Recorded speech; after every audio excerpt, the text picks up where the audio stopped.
Stay connected to your community and save. Just 99 cents a month gets you 3 months of unlimited access to Inform.com. Visit Inform.com/subscribe and get your first 3 months of news for only 99 cents a month. These twins helped make history in Valley City, then went on to lead parallel, yet unique lives. Hi, this is Tracy Briggs, and welcome to Back Then. Well, some emails just make my day, like the time in 2022 when I started receiving emails from people who seemed to think that I was in the construction business. The first one read like this. Hi, Tracy. I see you are with T.E. Briggs Construction, and I want to introduce myself. I'm with a firm focused on helping construction trade businesses grow and exit at the highest valuation possible. And then another one from a couple of weeks later. In the last 6 months, I have worked with construction specialists, owners, and managers to learn about the problems they face with their construction management software. I wanted to reach out and see how you are dealing with this process at T.E. Briggs Construction. Well, I had to inform these emailers that while the construction worker was my favorite member of the Village People, I am not, in fact, T.E. Briggs, nor am I familiar with how I might exit anything at the highest valuation possible. As much as being mistaken for a construction company owner made me smile, an email I received a couple of weeks ago was even more satisfying. It was from a woman named Rebecca, who answered a question I posed on April 4th, 2023. I asked, do you know any of the famous Valley City twins of 1935? That was the headline for a story I had done about the history-making number of twins at a Valley City elementary school in 1935. Get this. There were 9 sets of twins, 6 pairs of them, in the same grade. Now, based on research from the National Center for Health Statistics, a school of that size in 1935 should have had probably about 2 sets of twins, maybe at the most 3 sets of twins. So again, they had 9 sets of twins. And the picture I found in the paper is really cute, these little faces staring up at me. And so when I saw these little faces, I thought, oh gosh, I wonder whatever happened to these twins. And of course, I wanted to learn more. But the photo, of course, was nearly 90 years old, so I knew the odds of finding any of the twins was probably pretty remote. But here's where that email from Rebecca comes in. She knew one set of those twins. One was her grandmother, the other her great aunt. She had stumbled upon the story from Inform when she was randomly Googling not long after the death of her grandmother, June Olney Saxhaug, who passed away in June of 2023 in Bismarck. June is one of the twins in the photo. She's pictured on the top row on the far left. Beside her is her twin sister, Jean Olney Bell. And great news, Jean is alive and well and living in Redlands, California. So June's daughter, Lynn Johnson, and Jean's daughter, Irene Atwood, got to work helping fill in the blanks in the twins' story. Because Jean, who is 94, was just getting over an ear infection, her hearing wasn't quite up to par, so an interview over the phone would be difficult. Atwood agreed to ask her mother a few questions for me about what it was like to be one of the famous Valley City twins of 35.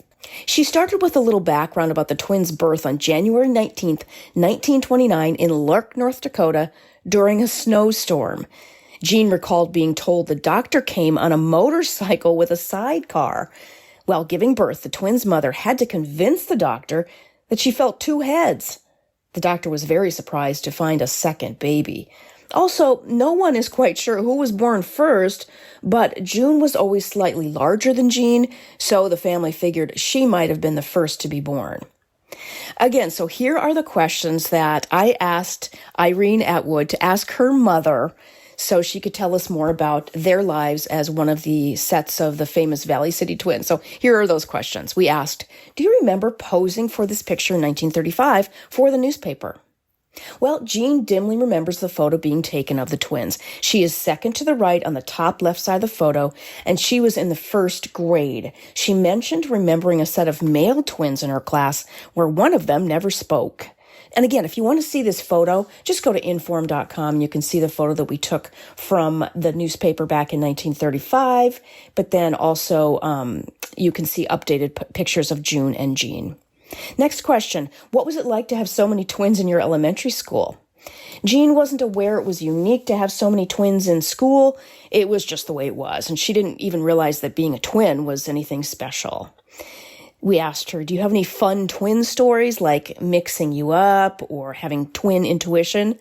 Well, she and her twin sister June were good girls. All the way through high school, they played it straight and never tried to trick the teachers or their dates. Jean mentioned their close friends were able to tell them apart.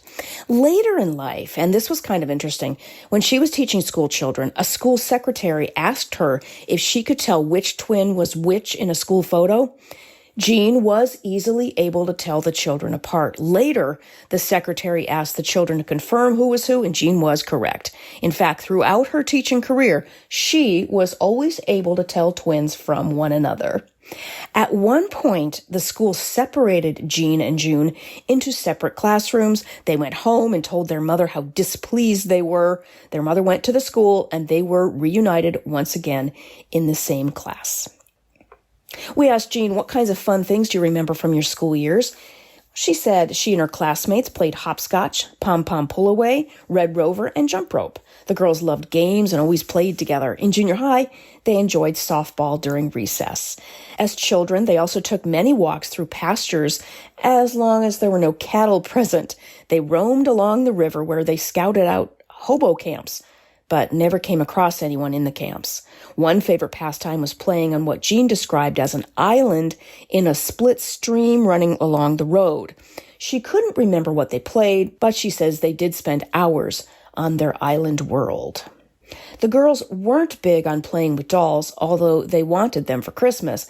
What they did love were the Rita Hayworth and Jeanette MacDonald paper dolls. Even more, they loved the new catalog in the mail each year. They cut out photos of models and created families. They didn't stop with people. They also cut out furniture to create homes. Jean and June never felt they needed to be away from one another. They always felt independent. And we asked, what did you do after graduation? The twins attended Valley City State Teachers College year-round and graduated in 3 years. Both women eventually became fifth-grade teachers, and both married men named Arnold, who had both attended the Agricultural College in Fargo. Jean's husband was Arnold Bell, and June's husband was Arnold Saxhaug. The four of them loved dancing at the Crystal Ballroom in Fargo. After their marriages, they never lived close to one another again, but they remained close through phone calls and visits. When in their 90s, they chatted weekly on the phone. Toward the end of June's life, Jean traveled from Southern California to Bismarck with a niece to visit June. Jean said, "It was nice to visit June. It was so nice being together, even though she couldn't communicate much. But June knew I was there."